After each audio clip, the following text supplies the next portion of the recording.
Hello दोस्तों, welcome to my YouTube channel pre exam training.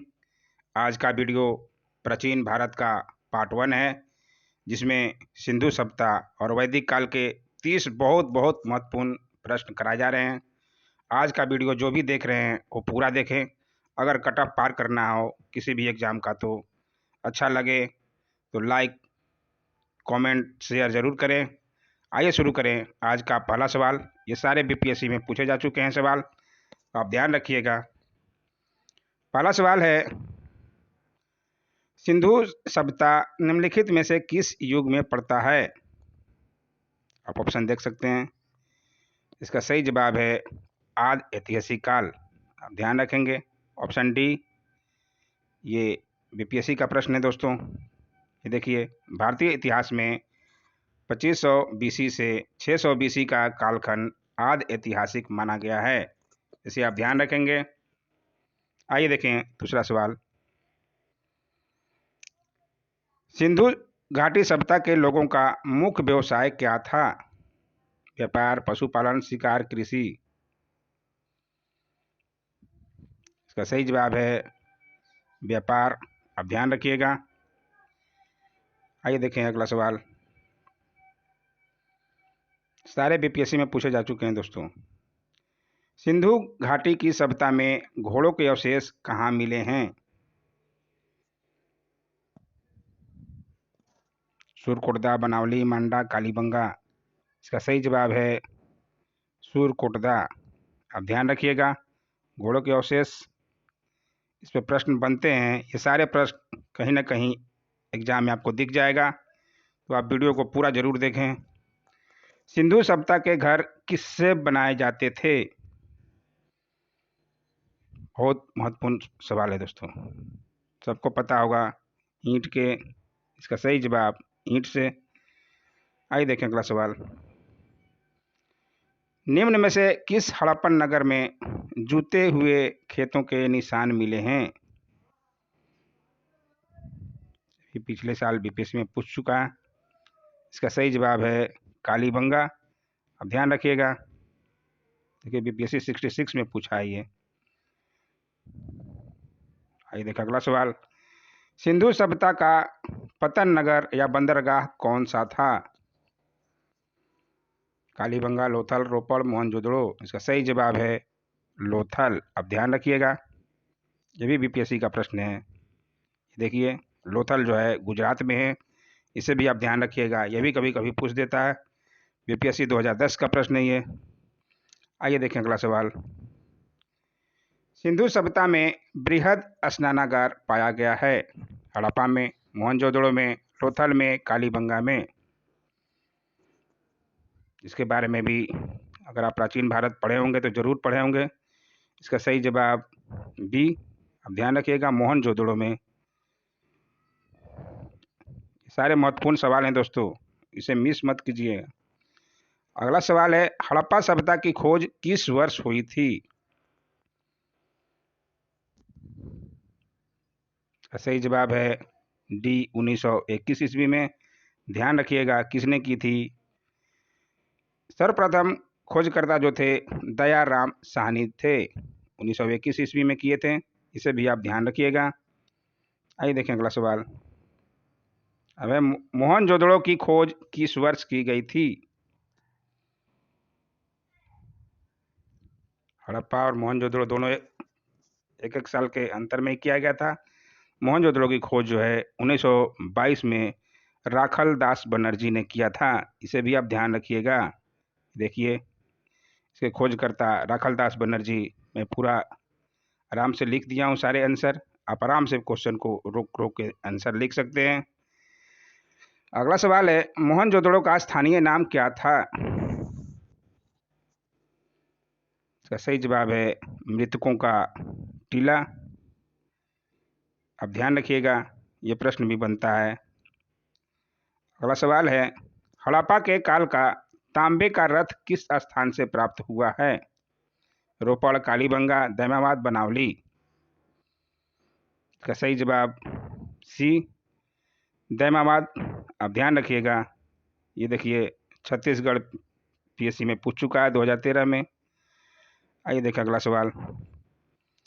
Sindhu घाटी के लिए मेसोपोटामियाई रिकॉर्डों में किस शब्द का प्रयोग किया गया था? Dilmun, Meluha, Magan, Failaka. इसका सही जवाब है बी। ध्यान रखिएगा, मेलुहा। ये देखिए एनडीए का प्रश्न है दोस्तों, एनडीए 2017 में ये पूछ चुका है। यहाँ के प्रश्न जो है सारे एग्जाम के लिए बहुत बहुत महत्वपूर्ण है, पूरा वीडियो जरूर देखें। हड़प्पा में एक उन्नत जल प्रबंधन प्रणाली का पता चलता है। कहाँ पता चलता है? कालीबंगा में, धौलावीरा में, लोथल में, आलमगीरपुर में। इसका सही जवाब बी, धौलावीरा में। अब ध्यान रखिएगा, ये भी देखिए बीपीएससी 2004 का प्रश्न है। आइए देखें अगला सवाल। हड़प्पा के मिट्टी के बर्तन पर सामान्यतः किस रंग का उपयोग हुआ है? लाल, नीला, हरा, पांडु, नीला। अब ध्यान रखिएगा, इसका सही जवाब है लाल रंग। अब ध्यान रखिएगा, ये देखिए बीपीएससी 40वीं में पूछा है 1995 में। अगला सवाल देखते हैं। सिंधु घाटी के लोग विश्वास करते थे, किसमें विश्वास करते थे? ये भी बीपीएससी का प्रश्न है। आत्मा और ब्रह्म में, कर्मकांड में, यज्ञ प्रणाली में, मातृशक्ति में। इसका सही जवाब है डी। ध्यान रखिएगा, मातृशक्ति में। आइए देखें अगला सवाल। भारत में पशुपालन एवं कृषि के प्राचीनतम साक्ष्य कहाँ प्राप्त हुए हैं? कालीबंगा, मेहरगढ़, बनावली, अंजीरा से। कहाँ से? पशुपालन एवं कृषि के। इसका सही जवाब है बी। ध्यान रखिएगा, मेहरगढ़ से। ये देखिए बीपीएससी 64 2018 का ये सवाल है। चैनल को सब्सक्राइब कर दीजिए, आपको इस चैनल पे बहुत फ़ायदा मिलने वाला है दोस्तों। फ्री में मैं इतने सारे वीडियो बना चुका हूँ, आप प्लेलिस्ट में जाकर देख सकते हैं और रोज़ वीडियो आता है। आइए देखें अगला सवाल। निम्नलिखित में से किसको कैलकोलिथिक युग भी कहा जाता है? पुरापाषाण काल, नवपाषाण काल, ताम्रपाषाण युग, लौह युग। इसका सही जवाब है सी। ध्यान रखिएगा, ताम्रपाषाण युग। ये देखिए बीपीएससी का ये भी प्रश्न है। आइए देखें अगला सवाल। सिंधु घाटी सभ्यता की सबसे महत्वपूर्ण विशेषता क्या है?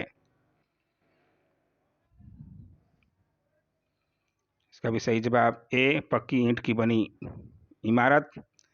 अब ध्यान रखिएगा, ए आंसर।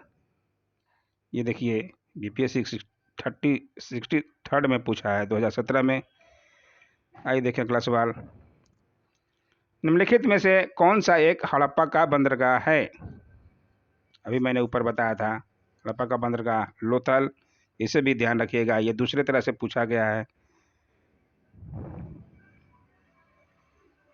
लोथल ध्यान रखिएगा, देखिए बीपीएससी 2011 का ये प्रश्न है। आइए देखिए अगला सवाल। मैं सारे प्रश्न दिखा रहा हूं दोस्तों कि किस तरह के प्रश्न पूछे जाते हैं। निम्न में से किस हड़प्पा कालीन स्थल से टेराकोटा का हल प्राप्त हुआ है? धौलावीरा, बनावली, कालीबंगा, लोथल। टेराकोटा का हल, आप ध्यान रखिएगा, इसका सही जवाब है बनावली। बनावली जो है हरियाणा के फतेहाबाद जिले में स्थित है, ये भी ध्यान रखिएगा। बनावली कहाँ है ये भी पूछ सकता है। ये देखिए बीपीएससी 2016 का ये प्रश्न है। आइए देखें अगला सवाल। प्रसिद्ध 10 राजाओं का युद्ध किस नदी के तट पर लड़ा गया था? आपको ध्यान रखना होगा, ये प्रश्न बहुत इंपॉर्टेंट है। गंगा, ब्रह्मपुत्र, परुशनी, कावेरी। इसका सही जवाब है परुशनी नदी। अब ध्यान रखिएगा, आइए इसके बारे में थोड़ा बता दें। 10 राजयूज जो है परुशनी नदी, जिसको वर्तमान में रावी नदी कहा जाता है, इसके तट पर लड़ा गया था। ये भी देखिए बीपीएससी का प्रश्न है। आइए देखें अगला सवाल। ऋग्वेद का कौन सा मंडल पूर्णतः सोम को समर्पित है? 7वां, 8वां, 9वां, 10वां। आपका सही जवाब है सी, 9वां मंडल। अब ध्यान रखिए, आइए इसके बारे में थोड़ा जानते हैं। ऋग्वेद में कुल 10 मंडल हैं, अब ध्यान रखिएगा। 9वां मंडल के सभी 114 मंत्र सोम को समर्पित हैं। सोम जो है आर्यों का मुख्य पेय था, जो मुंजवंत पर्वत से प्राप्त किया जाता था। इसे आप ध्यान रखेंगे।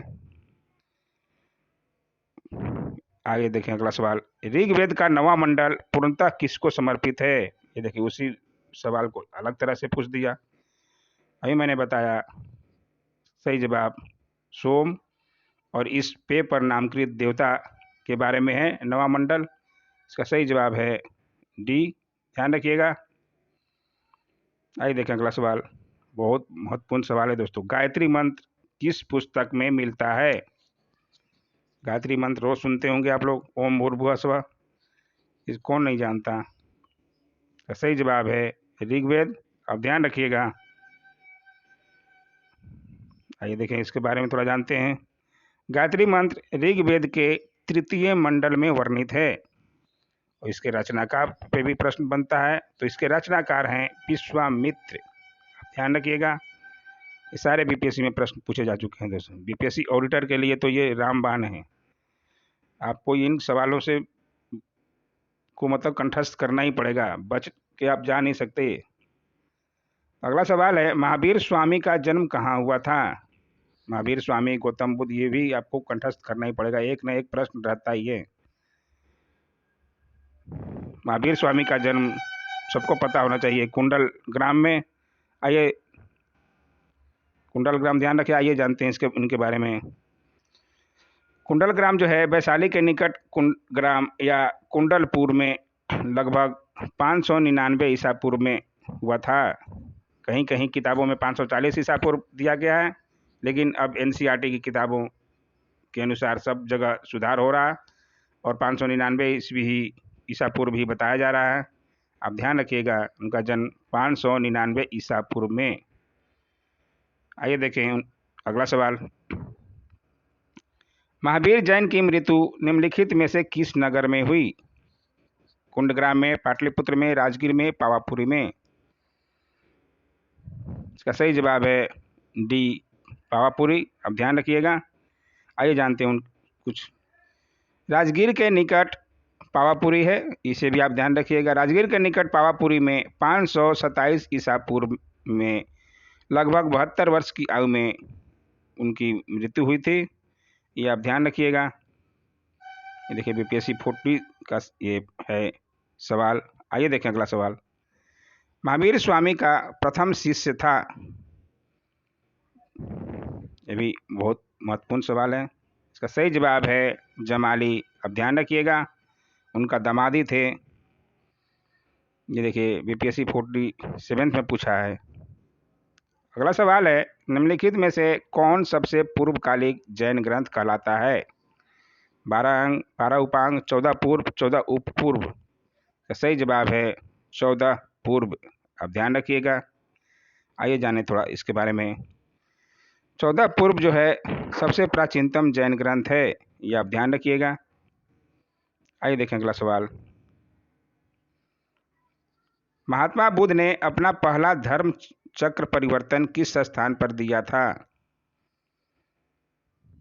धर्म चक्र परिवर्तन जो पहला उपदेश को ही उनका कहा जाता है, ये पिछले वीडियो में भी मैं कितना बता चुका हूँ। इसका सही जवाब है सारनाथ। आइए जाने थोड़ा इनके बारे में। बुद्ध के प्रथम उपदेश को धर्म चक्र परिवर्तन कहते हैं, इसे आप ध्यान रखेंगे। उनको बौद्ध की शिक्षा कहाँ प्राप्त हुई थी? 6 वर्ष के बाद बौद्ध गया में, ये भी प्रश्न बनता है, ये आप ध्यान रखिएगा। आइए देखें अगला सवाल, महात्मा बुद्ध का महापरिनिर्वाण कहाँ हुआ?